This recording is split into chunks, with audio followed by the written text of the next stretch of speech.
Hey guys, how you doing? This is Mark and Chantel. behind closed doors, Where everybody can get it. How you guys doing? How you guys doing? Happy holidays, happy weekend, happy whatever day you got going on, right? Happy Friday. How about that? Happy Friday, whatever, right? Is it? Yeah, damn Friday. Good Friday, Saturday, one of them others. Whatever, it all run together after a while. Y'all got to excuse my wife. She got her personal fan. It comes in handy. You know, I guess, I'm having a moment. Yeah, right. When you come seasonal a little bit, you need a little attachments, little tubes. But hey, nevertheless, guys, thank you for chiming in. This is a podcast series. This is built together for my caregivers, right? Caregivers that take care of other people, whether it's special needs, elderly care, disabled, sibling care, or any kind of caretaking. Right. You're a caregiver. You're taking care of people who cannot take care of themselves. Right. Without further ado, guys, I'm about to shake the shit up a little bit, right? This is a podcast series that we, like I said, we put together. It is an adult one, right? You're going to have to tell the kid to slide out the room, right? Because my husband gonna be saying cuss words. We get it in. We talk about serious stuff and we get it in because we really want to make sure that if we have anybody that's embarking the journey of caregiving, taking care of somebody, right? You get the real. We want you to make sure you got a real representation of what it's all about, and that's what I'm going to do, and I always do. But yeah, we try to get these platforms in where it's the both of us, right? I think this was one of those necessary subjects where it takes the both of us because our perspectives are so different, right? My role is primarily out of the house, but now it's more so in the house. But the advocacy part and things like that, I usually kind of put a little extra on that. And at home, man, like this the trooper here. You know what I mean? She run a tight ship, but I try to stay right and do right by her and stuff like that. But all right, guys, I'm goofy, man. We're gonna dive in. Hey, man, I try to keep it all TV ready too a little bit, but yeah, guys, we're gonna tap into it. What you talking about? You keep it right for me. I mean, what you talking about? I'm just saying, I try to keep everything, all civil and all whatever. But yeah, nevertheless, guys. Yeah, you alright. Anyways, today's subject, right? Come multiple times off of our Caregivers Chronicles platform on Facebook. It is quote unquote viral. I mean, it wasn't intended to be. Why do you say quote unquote? Well, because it's running numbers, man. We got some stuff going, and primarily almost 600,000. But I'm just saying, why you say quote unquote like it ain't viral for real? I'm just saying, when it reaches 1 million, I think that'll ring my cowbell. Ding, ding, ding. Well, it's almost there. We're almost there, though. We're almost there, man. We come a long way from what, man? When we first did this podcast, couple people to a couple thousand people to on and on and on. Right? So, man, hey, we appreciate everyone that helped make Caregivers Chronicle what it is. Right now, we're really trying to build our platform up as well, Behind Closed Doors podcast, which ultimately you're going to be on right now. We have a Behind Closed Doors group as well. That's relatively new, but it's all online right now, guys. We're making it very easy for people to come to the table and, man, talk your shit. You know what I mean? Talk your life. You know what I mean? Because this is what it's all about, man. This is therapy, y'all. Now, what's the best way to have therapy? Yeah, it is a like form this? of therapy where we can talk about it. Man, sit up here and shoot the shit. Chime in, talk about it. We want to hear about it. Man, we're gonna let you hear about it. You gonna hear it. You gonna hear it today. But yeah. What you have to say today, baby? Today. Yeah, this topic. This, a lot of, Mark's 11. Did I mention he has Down syndrome, autism, ADHD. Mark is 24-hour care. My little dude is to work. And he's a runner. Yeah. And he has sleep apnea, which is keeping us up different times. It's keeping us up. You know what I'm saying? I be trying. I be still getting up between that and Baby, you whatever. don't get up for your son in the middle of the night. You don't budge when he budge. I budge when he budge. Anyway, the effect that's happening, within, our parenting system. Yeah, because I be grouchy as hell, and you don't understand. I do why I can't go to sleep until all y'all is gone. And I know. So she usually sleeps during the daytime, and that usually what she's referring to is she have to try to catch up that sleep during the daytime, and it is challenging during the daytime because that's prime time. Not only Mark is up, we have our other kiddos is up as well. And like I said, we were homeschooling all of them, so it was very, very challenging. But nevertheless, today's topic. Why you keep on cutting it short and tell them some nevertheless? Ladies. No. Well, what you mean? Go I'll ahead. tease you, baby. Hey, tell me your thing. But anyhow, guys, today's topic today, like I said, it's such a dear topic because we didn't have to make this sort of transition. It's been a while since we had to do this. You know what I mean? And based on the platform, we had a lot of requests, or people brought that subject up of sending their loved one to the school for the first time, or sending their loved one back to school. Right? We did both. Right? We initially had to send Mark to school like every typical parent, but now we're about to get a little, we're gonna shake it up the right way. Right? We're gonna tell you why Mark ended up in homeschool in the first place, right? Because Mark started off in a pre-program. Oh shit! When we first moved. We're in Phoenix, right? When we first moved to Phoenix, we were challenged by living in a marginalized community, a failing school system. I think Mark might have had like 20-something kids in his classroom. This is a self-contained class. Maybe 2 teachers. It was a shit show, literally, right? I mean, a lot of stuff went wrong in that scenario. Oh my God! I mean, it was too many kids in that classroom and little teachers. Very little teachers. Yeah, I think one older lady, she was super reserved. There was another one that was kind of in and out of the classroom. It was just, excuse me, but for better sake of words, it was a clusterfuck for germs. I mean, you just had all these, they didn't wipe none of these kids up. They just had, snot and stuff all over them. Their nose was stuffy. Nobody wiped their nose or did any of that stuff. They had food all over them. Mark ended up having, poop and pee in his diaper when he got dropped off. When they fed him, he had food and stuff all over his shirt. Sometimes he had all food in his face. They didn't even wipe his face or his hands. These are the kind of things that we... hair. Because that's how those little kiddos are. Oh, my God. They're really messy. Oh, my God. It made you, when you went to that school to pick them up, you like, man, what in the hell is going on? You want to fight somebody. You want to cuss somebody out. You like, what the hell is going on? And we went on with this for about a year or so, right? Him going to school, and then eventually went to another school. We kind of got the same effect. No, it was smaller than the one that he initially was in. Well, not the summer program. Remember, the summer program was when he got injured. He got injured at a facility, and that was the last straw there. That was the last thing. Right, he got injured again.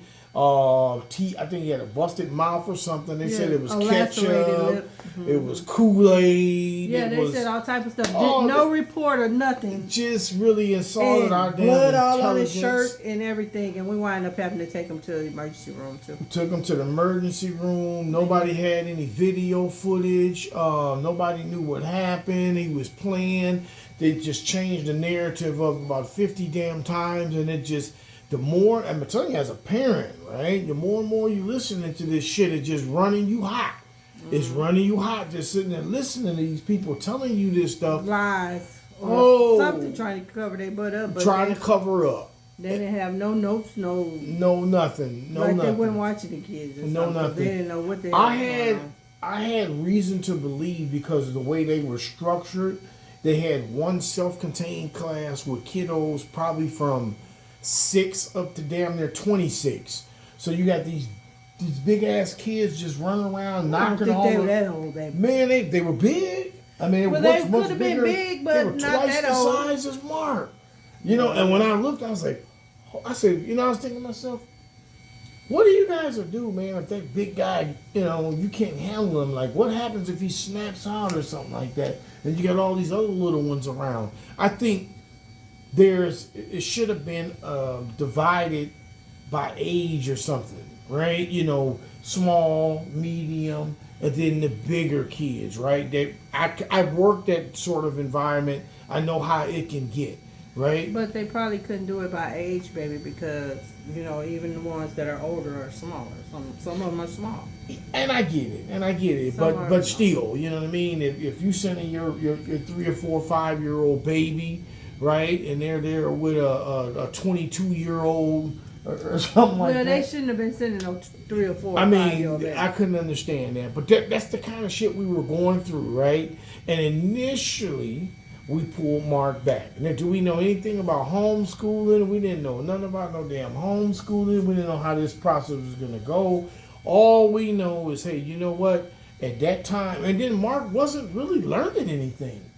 And we really didn't have any way to gauge how can we teach him? You know what I mean? I didn't learn about learning styles. Mark is a kinesthetic learner. He has to learn by moving. But due to the ADHD, he's like a little jackrabbit. He's constantly bouncing. You do good trying to get Mark to sit down for 15 minutes. That is a miracle. That's miracle work. To try to get him to sit down for 15 minutes to actually do work then. He's got a lot better now. But still, he's going to need the supervision. You literally have to be right there with him all the time. You cannot just leave him. And that's a problem, right? That was a big problem then. It's better, but he still needs that supervision because he gets up and moves around. So that was the picture, right? I'm trying to paint this picture to you guys, right?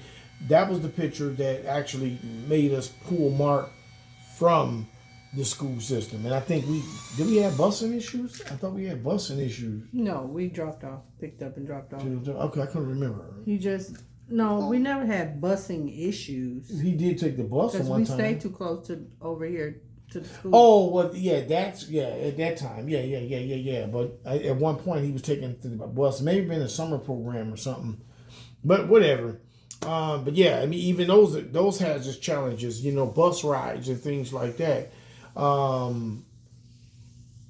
me think here. Yeah. So yeah. That was the initial run there of why we had to take Mark and put him into school. Now, our homeschool run, right? We had a pretty great time. You know, a lot of flexibility. We kind of set the table. We set the tone. I was back before that. I was in a lot of IEP meetings, kind of rolling back and forth from trying to get these people right. And you know, when we got that's when you really became heavy in advocacy. Yeah, I did. I should have actually bagged up because I actually, you know, got a lot better at that, you know, around that time. And but yeah, I mean, once he was living here, you know, it wasn't all about IEP stuff at that point no more because he was homeschooled. We were doing an independent plan, right? We have independent homeschool plans that you put together that's kind of comparable to IEPs, right? But yeah, I mean, it's been one hell of a run, right? And one of the things that, you know, it's challenging. It's emotional, knowing, okay, hey, we finna do this shit again, right? We finna send Mark back to school. We're gonna do this thing. Now, of course, I run on the 80-20 rule, right? The 80-20 rule is I already know I'm not finna get 100%, and that's whether you caregiving for old, elderly care, whoever, right? You know, if you got to send them to a facility or something, you're not gonna find a perfect place for your loved one, right? It's going to be about 80%, right? It's still going to be that 20% that's really going to be up to the parent, the caretaker, the caregiver, whoever, right? Whoever's taking care of that individual is going to have to put in the work, follow up, appointments, et cetera, et cetera, et cetera. So, and that's what I plan to do, of course, my wife as well. So, but hopefully that'll make the difference when we do decide to transition Mark back. So I'm making sure I'm following my timeline. My timeline is why we sent them to school. Then our homeschool process. The homeschool process went through relatively interesting, to say the least. Because we had to be trying to implement some stuff that we didn't know nothing about. Yeah. And then it turned out we had to go a whole different way of doing it, because that's when we learned his learning style. And we had to study his learning style. Yes. And all of that kind of stuff to try to get some stuff retained. Yeah. Okay. Yeah. That's a challenge. And you know what I mean? At least with a typical kiddo, you can sit down and you can find out ways of figuring out what they learned, or they can tell you what they learned. With Mark, he's not there, but Mark is a lot better now, right? I mean, if somebody bumped Mark, it say, hey, arm hurt. Now you can say who did it, was or certain conversation. He'll tell you who did it. And he'll tell you who did it. If you knew who it was, he could point them out or something to that effect. That is huge. That's huge being in a school environment, right? He could tell his story a little bit, right? When Mark goes back to school, if we do decide to go with a traditional school setting, he's going to go back with a one-on-one aid. Mm-hmm. He has to have that aid. We need that extra set of eyes and ears, outside presence, so to speak, as well. And I think that was one of the main reasons too why I didn't send him back, because when we were going back and forth with the IEP stuff, they would not give me a one-on-one aid for all their various reasons. Now I'm becoming a certified advocate myself. I know a whole hell of a lot more than what I knew then. So now this transition of going back into the school, I ain't playing no games with them, right? You ain't playing no games? I ain't playing no games with them, none at all. We're gonna work now. If we decide the traditional route, but if we're going to use the ABA, which is basically like behavior, for my folks in the world that don't know what I'm talking about when I say ABA, the ABA is applied behavior analysis. It's they teach them more life skills, more behavior type of stuff, and we think that Mark would benefit more. I think Mark would benefit more on the behavior side of things, because it'll help with the running. It'll help with some of the behaviors that he have as well. Higher learning is at the top of our list, but if he can't be still to get the learning, then right. And that was one of our principles at homeschool, right? We was able to meet him where he's at, not where he should be, right? Because it may not never get there, right? He's gonna learn on his own principle. You know what I mean? So like I said, higher learning is the key. However, functional living, left, right, hot, cold, this, you know what I mean? What's today? What was yesterday? Our biggest concern was safety too. Safety, huge safety, supervision. Because he's a runner. Because he loves to be chased. Paramount. That's huge. That's huge. So it's going to be a lot of stuff that and. Once again, I am a certified advocate. A lot of that stuff I'm going to be infusing into the IEP. So we're going to this is going to be one hell of a understanding, right? Getting back into the school, the school district or wherever he goes. I'm going to be an intricate part in the IEP process. Now, went from pulling them, he ended up in school. We ended up pulling them from school, and then, we homeschooled him, and now he's going back. No, I ain't say I was ready to send him back though. Okay, well, we transitioning in some form or fashion. We're transitioning. We want to send other kids back to school and just they going back solely focused on Mark. Oh, Mark, and then we kind of make a decision. So we're gonna see how that works out. But we leaning towards sending them back to school, even if it ain't nothing but half day. We want to give him some of that environment, because he is also to the point where he says friends. He wants to go see his friends. He wants to see some friends. So that kind of helps us out as well. You know, at least he want a social life. That's always good. I'm telling you, that's huge, right? Because I mean, you know, a lot of those kiddos like that, very depressed. You know, because they don't have any friends or anything like that, and that was probably super challenging for the girls too. You know, with Kai being 7, Keziah being 14, you know, they were already infused with the school. So, you know, it was like, all right, here we go. You know, let's send them on back. So we're going to send them back, and we're going to try to keep the atmosphere where it's just, you know. Not only is we send them back for that, because, you know, they wasn't trying to pay us. Yeah, let me get, they're trying to give us a hard time about homeschooling our own kids, and you know, all kinds of stuff, you know, with ESA. Then we got the, you know, the government shutdown stuff, all this stuff shaking up. All these things. Oh man, it makes it extremely challenging, to say the least, right? Especially now we haven't even mentioned shit about life, right? You got to pay bills, you have to do all this other stuff, you know. It's like, man, you know, so we work a lot of odds and ends kind of jobs. Independent contractor. I have a fleet service, you know, where we pick up cars and drop them off. Those work pretty good. However, we have to take the kids with us. Sometimes, right? But we'll have our oldest daughter kind of sitting in for us. That kind of help the situation out a little bit. But guys, it's real in the battlefield, you know, from Uber, Lyft to, man, a little bit of everything, you know. So yeah, we wear all these hats, but at the end of the day, guys, you know, is it gonna always be an easy transition? Hell no, it's not gonna be an easy transition, you know. And this is one of the reasons why we created Behind Closed Doors, is to give that butt naked, unadulterated truth, right? That this stuff is real, and Lord have mercy, if you have more than one special need kid, it can get very interesting as well. I'm gonna give you guys a little side note. I think that somewhat of a benefit of having a special needs child and running through the ISP process, the IEP process, the ISP, all them acronyms and all the processes and shit. You know, having siblings that's going to school right along with them makes you much sharper for them, right? I was able to depict disabilities in them that I don't think I would have seen if I wasn't going through the process with Mark. Mm-hmm.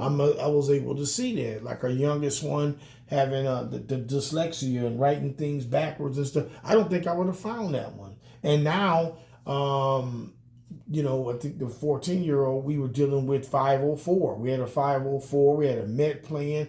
I had some other stuff going with her, and it helped groom me. So at the same time, it's like, man, I'm running over here. I got an IEP meeting. I got a MET meeting. I got a parent-teacher conference. You know, we rolling it, right? So we're gonna bring them back. We're gonna give them the 80% shot. That's the whole goal with my daughters, right? And then with my son, we're going to kind of play it by ear. But guys, yeah, we wanted to, you know, just definitely tap in on that because it's real, right? And it's parallel to taking care of an elderly loved one or disabled loved one, because they have to go to a facility. And really, the rules damn near line up about the same. You're going to have to give 20%. You're going to be part of the process. You're going to have to watch out for abuse. You gotta medication. You gotta be on it. You gotta be in their face. Yes. You need to be a household name in that damn school or facility or wherever they're going. You gotta pop up. You gotta pop up anytime you want to. If they say that you cannot pop up, do not put your kids in there. Or your loved one in one of those group homes or anything like that. You can't pop up. Oh, it's a wrap. They ain't going up in there. And I think that was a problem. Don't send them. Yeah. I think that was a problem that we had. We were trying to do pop-ups. We were trying to peek in on them at that school, and they told us you can't just can't just have parents coming up here. No, well, you just won't have this. They gave us a hard time, and that wasn't the environment that we wanted. Yeah. For us to not be able to pop up, come on now. Well, who we gonna ask? Him? We pop up. They was trying to send the kid away from us when we were working, and we just was trying to pop in on him and see if he was okay during the day when we was over around that way. Transacting. And they didn't like us doing that. They was trying to send him home with us, and we was working then. So. Mm-hmm. And to make it fair, guys, I do understand. You know, I worked in that profession for 25, 30 years. You know, working in classroom setting, working in group home settings. I work with that demographic, that kid. I worked in the classroom. I get it, right? Why they don't want people just popping up because people get the wrong impression. Parents can get the wrong impression. You got or parents can get hurt. They can end up in between something going down with one of the kiddos or something. I get it. But at the end of the day, you know, I mean, when you have a kid that's nonverbal and they can't explain things, and you're dealing with an environment where they're lacking communication, that's the big key, right? I think the one school we was at, they were sending notes home. You know, they gave him the smiley face, the sad face, and they kind of give us that was was when he went to Believe I Can. Oh. Yeah, and that wasn't a traditional school though. No, it wasn't. Which is awesome. It was a contained facility. You could pop up anytime and all of that. Yep. It was nice. Yep. That's very good. Tempe area. Shout out Sarah. Hey, if you got a loved one, you got to go check her out, man. She's running a tight ship, but she's running a realistic ship, right? You know what I mean? Not babying them and things like that, holding them accountable. You know what I mean? Man, it was growing Mark up fast. Like, we seen it fast. I saw it changing him when he went there. Yeah. So, man, I Believe I Can Academy in Tempe. Man, have your way. I mean, we still go over there, say hi and things like that. But, yeah, so I think that was the tail end of that one. We will be leaving notes in the comment section. So, I'm challenging you guys as well. You know, some of your challenges that you're having with your loved one in a facility, in schools and things like that. Tap in the comment section, you know, and always like, subscribe, and share, right, guys? Right? Help us out, man. Help us out. You know, everybody want to tap in. They'll like us to death. You'll like us damn near 1,000,000 times, but won't say nothing. You know what I'm saying? We try to encourage people to talk because it kind of helps things out. It help me help you, right? And once again, with caregiving is not a matter of if. It's a matter of when. Your ass get old, or your ass in a situation where you want to take care of somebody, or somebody going to have to take care of you. It's just a matter of that. So without further ado, guys, I think we touched on this subject the best as we can. Like I said, I'm going to leave a bunch of notes. I'm going to leave some, you want to request a copy. Everything started with Behind Closed Doors with the book, right? Behind Closed Doors, the book. Now we're having conversations behind closed doors. Behind closed doors, you know, between we decided to let all y'all get it. The advocacy, right? We do advocacy work as well. I'm certified in that field as well. I am a speaker. I'm looking to tell my story. My wife is looking to tell a story. We here, right? You know, we don't come cheap. But we're here, right? We're here to tell our story. You know what I mean? So we implemented that service, and then, you know, we got a couple other things that we're going to be rolling out for 2026. 2026, we got some great stuff that's going to be rolling out. You guys, you know, keep your head up because it's all about, you know, the whole caregiving and making sure that, man, folks is in the best position possible. Or let them get some information that they haven't had. There you go. So there you go, guys. You heard it straight up. Behind closed doors. Everybody can get it. Hey, thank you for chiming in. You guys take it easy. Bye.